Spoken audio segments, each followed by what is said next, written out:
This is the plumbing and appliance video. We are starting in the upstairs common area, half bath. Here we are. Fans vent to the exterior. This is the GFCI for all of the bathrooms. So if you trip the GFCI in the master bathroom, you got to come up here. Downstairs, you got to come up here. The upstairs Jack and Jill, you got it. You got to come up here. Cold's on the right, hot's on the left. Commodes are all flushing fine. Bye, Timmy. Okay.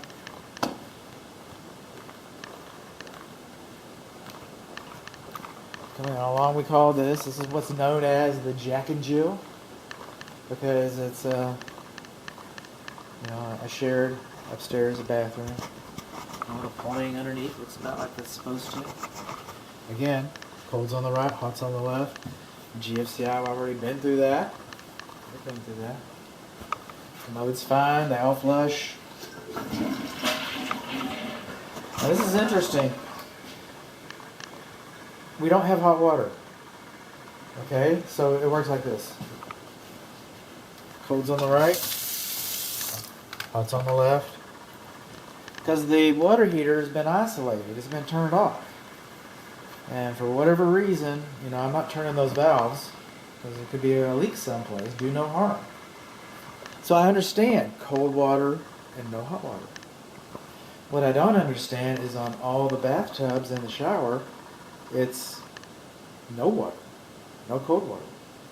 I don't understand that. And initially, downstairs in the half bath, I was getting cold water, but no hot water. Now, when I just got back from down there, now there's no water at all at any of the 2 bathtubs and the shower. All right. Plumbing all looks good under here. Now, these sinks, lavatories is the right word. I'm trying to teach right language here. They do not have overflow drains. Actually, they're called percolators. They do not have percolators, nor are they required. They're not required. Now, if you have a child, for example, and they're washing their Barbie or their G.I. Joe's bathing suit or whatever, and they get distracted, and the stopper, it could overflow, and you'd have an event. Okay, so an overflow, a percolator would limit the opportunity of that happening, but they're not required. They are not required.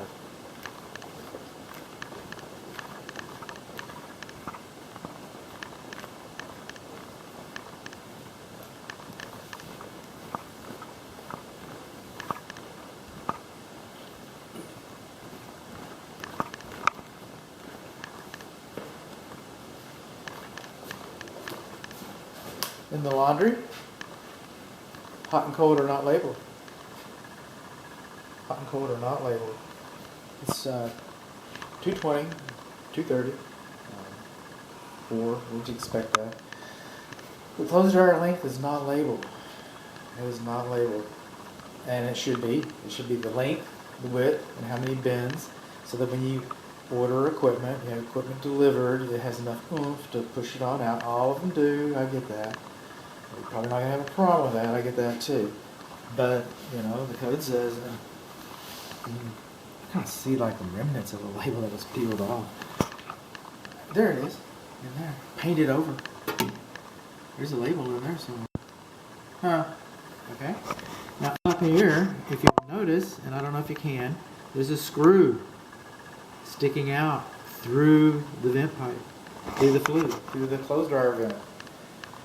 And I don't know if that shows up on the video. I have a still image of it. And I'm not supposed to have screws sticking inside of there. It's going to catch the lint. And then the lint's going to clog up. And then, the potential for having a clothes dryer fire escalates. And there are a lot of clothes dryer fires. I don't know. This has got a little red ring around it. This doesn't have a blue ring.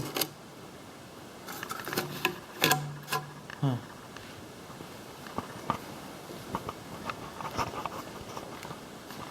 the downstairs bathroom. This is the shower I was talking about. Commodes are flushing. It says GFCI, but you know where you have to go to research. And the plumbing all underneath here looks about, what you would expect. It's pretty normal. Nothing unusual.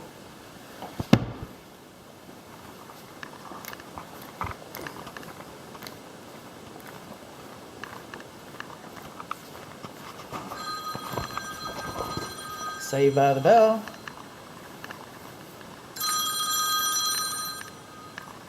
Good home, this is Bud. And this is the shower. Another shower, okay, so 2 bathtubs. Let's see, 2 bathtubs, 2 showers. Same thing, no water. This lavatory, we are in the principal suite. I don't know if I misspoke earlier. Apologize if I did. We've got to be correct. I'm all for being correct, by the way. I think it's fine. Some people are calling these the owner's bedroom. I wonder, how is that different than the master's bedroom? But oh well, is what it is. We are in the principal bedroom suite. This is the linen closet. This is another shower that does not have any water pressure. This is the garden tub. Again, it has cold, right? No, it doesn't even have cold water. Yeah, it does. Cold's on the right. See, it has cold water. It has cold water. This has none. Did I do this trick already? I'm sorry.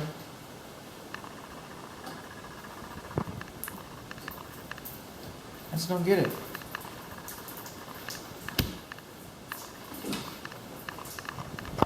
Commode flushes as it should.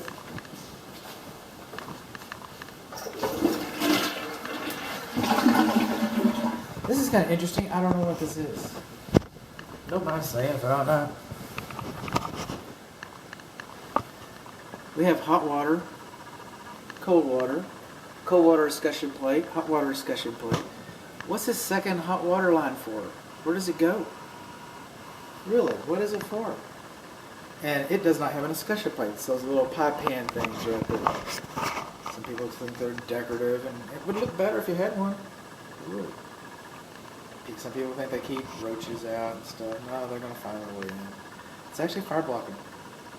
Fire blocking. They keep the fire from pushing through the pipes in the wall. That's what they're there for. I don't know. It's kind of interesting.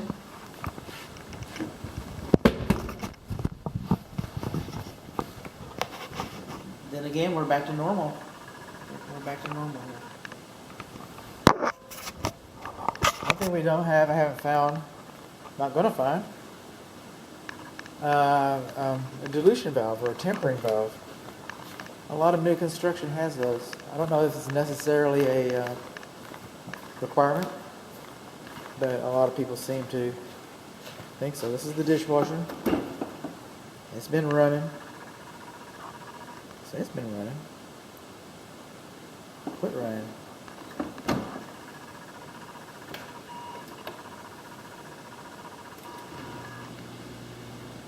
Huh. What's that about? Now on the kitchen sink here, see this right here? This is about right in here. This is about right. You come over here and over here. That's called a foul line, F-O-U-L. That's where they hide all the cooties and the germs and the bacteria. That's where they hide it. They say, oh, you just clean it with bleach. I guess. I'll tell you one thing about these foul lines. I've yet to have a client call me up and say, hey, bud, thanks, man. We got that foul line taken care of. I just don't think they're going to do it. I mean, they might do it. I would never dissuade my clients from seeking perfection. I hate discounting my words. But I just haven't seen a lot of action with that. I just haven't. Never stop them.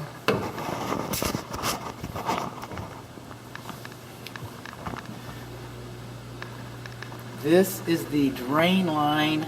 I don't know if you can see it. This is the drain line for the dishwasher, and it makes a loop. And that loop goes up past the bottom of the sink, and so that's what we use for anti-siphon device. There's other ways to do it. That's a mechanical way. That's, you know, it's acceptable. It is acceptable. It's not an issue. 1/3 horsepower garbage disposal. So because it's 1/3 horsepower garbage disposal, this switch is okay. If this was a 1 horsepower garbage disposal, the switch would have to be within sight. That's what the manufacturer says. But since it's 1/3, if it was 1/2, 3/4, 5/8, that's fine. But a 1, then the switch is no longer in an acceptable place. But another thing that the manufacturer says is this shouldn't be a rocker switch. It should be labeled on and off, on and off. And it sounds horrible. Something's in there. Right? So I need to take that bullet out of there, or whatever it is that's floating around in there. Okay. Oh. And then, again, good luck. But still, the sink manufacturer thinks that clips should be drilled into this, and the sink should be mounted with clips. But, you know, apparently, you know, Doug and Philip got in here. How do you want to do this, Doug? Well, Philip, we're just going to stick some boards up there and put some screws in it. That's how we're going to get it. Oh, man, you are so good. Yeah, no. I get a lot of this done in a day. I'm getting a raise. So, maybe it's supposed to get a raise. I don't know. This is 5 burners. They all come on. They all work for me. Did they? How come they're not coming on now? Very interesting. Let's come revisit this. Did I get ahead of myself? It's plugged in.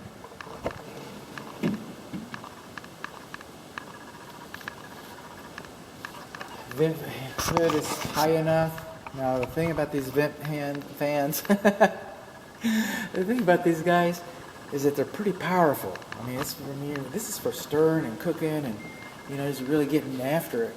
And they're pretty powerful. And so what happens is that this home is very tight. I measured it with infrared. You know, I shot it with infrared, looking for weak spots, looking for lacking insulation, water for that matter. And I couldn't find it. And we've got these vinyl double pane windows and all kinds of weather stripping around the doors. And so what happens is that this fireplace gets it sucking really, really good. I mean, excuse me, this vent hood gets sucking really, really good. This fireplace. Okay? Where does it get its air? You need air to run a fire like that. You know, are you competing with it? Y'all getting the same air?